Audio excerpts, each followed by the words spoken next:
What's up, everyone? Welcome back for another real review. And it must be opposite day because Geoff and I are on the exact opposite spectrums on a comic book movie. Okay. First of all, no, we have not actually discussed. First of all, as you can see, my headphones are missing. I don't have like a microphone set up this time because my microphone thing is broken too. I don't know how my sound. You still look good. You still look good. You still sound good. Don't worry about it. Cool. My signal thing's going crazy, but that's because it normally is. I just gotta get a better router for whatever. We are not on opposite sides of the spectrum. Okay, you and I have not had any conversations about, I believe, maybe the entirety of the Venom franchise. So I don't know if you even know my feelings on the other movies. I don't know if I do, but cool. So we'll talk about it. Oh God! All right, Venom: The Last Dance. What can I say about Venom: The Last Dance? I got nothing positive. I really don't. Somehow these effects look worse.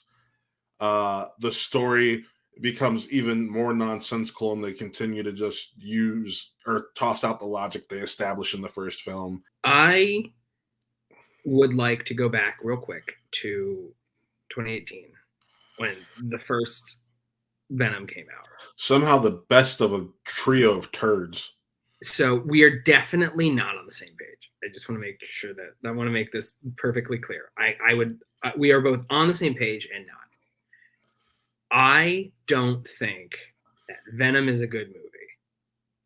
I do not think that Venom: Let There Be Carnage is a good movie. I do not think Venom: The Last Dance is a good movie. I would watch 10 more of these. Okay. I would not watch a single one. I rewatched both of them today before I went to go see this. These movies are slapdash. They are so filed down from like whatever maybe it could have been. Each one of these has like the idea of like a promise of, maybe something that like is good, like well done.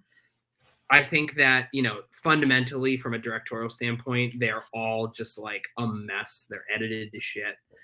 They're 90 minutes long because like, even if they say they're 110 minutes, they're not. That includes credits. The first one is nearly 2 hours on the one that I streamed, from Apple TV earlier. And it was like, it was 90 minutes and then 20 minutes of credits. Yep. It felt like 20 minutes of credits tonight. I know, right? Well, that was so funny when the theater that I was in, it was a mostly packed theater.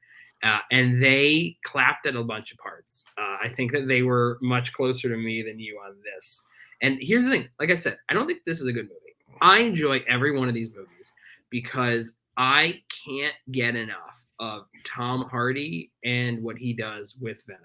I think that in every single one of these movies, well, actually, maybe not so much Let There Be Carnage, which is my favorite of them. I think that everything that's not Tom Hardy and Venom is just it's really bad. It's quite bad. But I am consistently entertained by it in a way that I'm not with many other movies that are, of this, that are so self-serious and whatnot. I think that for me, these movies are hot, wet garbage. And I am just super entertained by them, despite how shitty so much of like these movies are. Tom Hardy and Venom together go a long way for me. I do not want Tom Hardy to ever speak with a discernible accent again. I don't want to watch a movie with Tom Hardy where I can understand the words coming out of his mouth. Matt, I watched all 3 of these today. The way he speaks at the beginning of the first Venom is light years away from how he speaks by the time this movie is. Listen. Plotting is nonsensical. Okay? None of this makes any like real logical sense. And I couldn't care less. I acknowledge all of the problems. I am not going to disagree with most of what you say. I'm just saying that for whatever reason, these things that don't work for you and don't work for other people, a lot of it doesn't work for me too.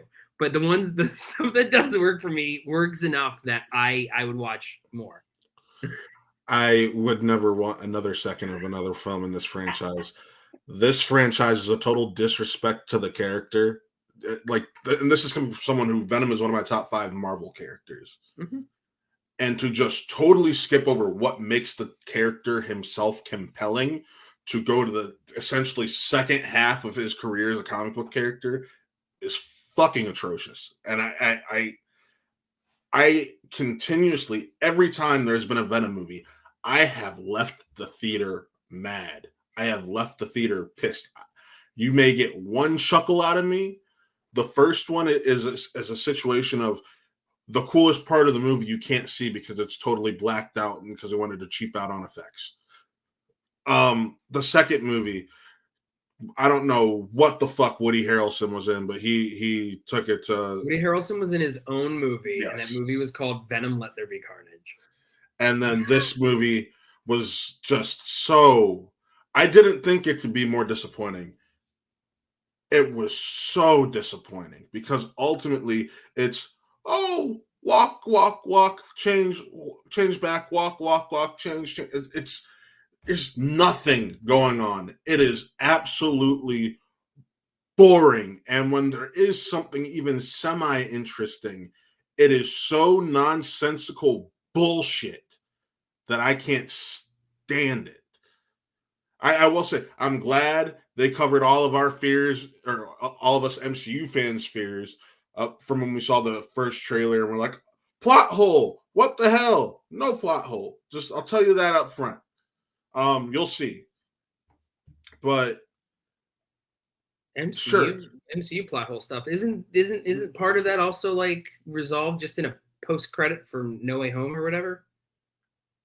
Yes, but remember the trailer of this film shows that same bit, like the after of that bit. Yeah, that's right. So that, and people when that first trailer came out were like, are we retconning No Way Home and putting this in that universe? And that was a big fear a lot of MCU fans had, because most Marvel fans, and there's a reason that the Venom has been on a downward slope, hate these fucking movies. Just like I hate these movies with a passion. I couldn't care less about adaptation, so I come at this from a very different perspective. But here's the thing. It'd be a different situation if we were given that bill of goods we were sold when the first film was announced, which was a dark, violent, bloody. Also, here, I do have one positive on this. They finally delivered on the dark and bloody. It just wasn't enough. Yeah, it's still very PG-13, but like we finally actually. When I say this, it makes it sound like, oh, this is what we've always been craving from this. It doesn't. It doesn't. But we do finally actually see a shot where Venom goes to bite someone head off, and it doesn't cut away. Mm-hmm. So and it's not a good movie. My rating is not reflective of the quality of the movie, but I guess this is where, talking about ratings, they're kind of nonsensical. They're arbitrary. About like the content of how we feel about it. This is me splitting the difference between how poorly I think so much of the movie is handled and how much I'm still entertained with the things I like. That's my issue. I'm not being entertained at all. I know. I get it. I am, and you're not for this. That's what I said. The things that I like, you don't, and that's fine. I get it. I at least get why you don't like these things. I understand it. I just happen to like the thing that you don't like for the exact reason that you also don't like a lot of it. Well, the reason I don't like a lot of it is more so I'm getting tired. By this third film, I'm totally tired of this false bill of goods. That's just it. And to me, it doesn't feel like a false bill of goods at this point, only because like the first movie was absolutely a false bill of goods. Mm-hmm. I think that it is the most, what I like more with Let There Be Carnage and The Last Dance is how much wilder and weirder and dumber it gets. Meanwhile, the first one is just dumb, It's like as it could have been like, you know, a sister film to like Steel. Like it sucks to me. I still enjoy that stuff. I just look, man, I get entertained by it. I think that stuff like let's real quick just talk about what is it? What is the movie? We're 11 minutes in. We barely even talked about like the content of the movie. We just said we like it, we like it, we don't. This movie takes place after Venom Let There Be Carnage and also the Spider-Man No Way Home. He's back in. Which apparently, and this timeline wise makes no fucking sense to me. This whole series is taking place over a year. A year. Like, yeah. Huh? Hell yeah. Hell yeah. Go for it. Sure. Why not? I think that this movie does take something that is completely worn out, a worn out trope that is in all sorts of these like sci-fi big budget movies lately. Oh man, everyone's after the codex, this thing that can help do this thing, and it's here's the MacGuffin. But this time around, the MacGuffin is, in my opinion, without like this going into as much detail, I found the MacGuffin to be at least more interesting about that. I will give it to about like because it's always just it's a thing. It's this thing someone needs to grab, and I think that narratively, actually, dramatically, it makes more of an impact here on what it is than the normal kind of MacGuffin. I still am not saying like it's not well written. We go to the cast, and there are like some things that are in this cast that are like underutilized, such as Juno Temple. Juno Temple's dialogue is like so bad. It's so atrocious that everything about her character is her telling you her exposition. Chiwetel Ejiofor is just completely overacted and overwritten. Yes. Like I got nothing. I really got nothing. So Juno Temple stuff I don't like. However, stuff that resulted from her with Chiwetel Ejiofor, I actually like something about that, which is we have she's a scientist studying symbiotes. He's the military guy, and he's the one that trust them because they're aliens. But there's a little thing that they do with him about like that helps you actually understand, and even in a way, like you get why he feels the way he does for symbiotes after a certain point. You get it, actually. It works better, I think, than, you know, that military stuff happens in so many others. And I think, of course, you know, Chiwetel Ejiofor just has like a presence that helps sell even some of the dumbest things. He's not given like a ton to do, but he always does like the best, make the most of it, even if he's not doing a lot. I just think he's great. He's always good. This was one of the few times I thought he wasn't. I think outside of Rise Ifan and Tom Hardy, not a performance I liked in this film. Reese Ifan, I think that's how you pronounce his name. I go back and forth. I think it's Reese Ifan or Ifan. I don't know. First of all, when he showed up, I was like, oh man, I didn't actually even see who some of these cast members are. Why is the Lizard in this movie? Yes, that is like at least make a joke acknowledging it. That is something I would have at least made that a bit more fun. But no, but it didn't happen. But that didn't happen. And you know what? There was stuff that happened where there was tons of dumb stuff with his stuff too. But I think that thematically there were things with them that I think actually worked quite well with it, because it's all like I said, the things I like are the stuff with Tom Hardy, Eddie, and Venom. That central relationship, his stuff with them, everything they do, I had fun with. And as a result, that means that the Reese Ifan stuff was surprisingly fun, despite how dumb it was. Yes, I will give it that. There, you got two positives on me. That's all you're getting. If you notice, we're 15 minutes in. We haven't talked about the villain. That's because the movie forgot about the villain too. Yeah, the villain's not existent. It didn't. It's not that it forgot about the villain, because it kept telling you about the villain. It kept telling you about it, but it's just there. So yeah. So what is it? Norman Reedus plays Null, but he's voiced by. Is it all Andy Serkis? There was CGI for That's for It like was a that. CGI face there, which, by the way, you don't see until you see for like half second.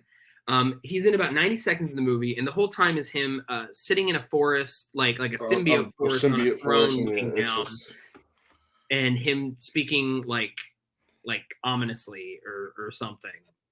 And it's very dumb. It's super dumb. I think I disagree about some of the effects. There are some effects that are just atrocious. Yeah, there are some effects I actually really like. I think that the actual creatures that come after them from Null, I think that they have a very cool design. There's a lot of cool stuff that they do. Other effects are just obviously very bad. I think that overall, it's like there's some just these movies aren't good. You either vibe with the wet garbage, and just like, oh man, I'm entertained by it despite itself, or you're not. It's difficult to really go into detail when something like isn't good and it doesn't work, but it works for you. At that point, it gets less about breaking down. Oh well, I think that the shots were good here, but not good here. It goes beyond the I thought the sound design wasn't that good, or it goes beyond simply the script was just good or bad or something. I think it just at the end of the day, this is a vibes thing for me, yeah, and that's and the fair. vibes for me are I enjoyed myself. Yeah. So Jeff, if you're rating it, what are you rating it? If I'm rating it right now, I currently have a 3 out of 5 for myself. Having said that, I had fun with it. It's not good. I'm splitting the difference and leaning slightly more positive because I'd totally be fine just watching this again. A year from now, a few years from now, just as something monumentally dumb. Yeah. Well, if I'm giving this rating, no shocker here. It's a 1 out of 5 reels. I have nothing I can really say. I just really had no fun. I was bored. It was not my thing, and I'm just tired of. I'm glad this series has hopefully reached its conclusion. So, with that, folks, thank you for tuning in. If you haven't already, check out our sister channel, Lot Gaming. Go check it out. It's run by Taylor Cleek. Does a fantastic job putting our Twitch streams on there and all that fun stuff. And also, this Friday, the second episode of Views from Metropolis drops. It is on Superman the movie, and I have a special guest on there. Hope you tune in and have some fun with it. But, I've seen that movie. Yeah. It's not me. I'm not the guest, by the way. I'm just saying. I've seen that movie. Jeff, thank you once again for joining me on this. And yeah, so signing off, folks. I'm Matt. That is Jeff, and this was another real review. We'll see you next.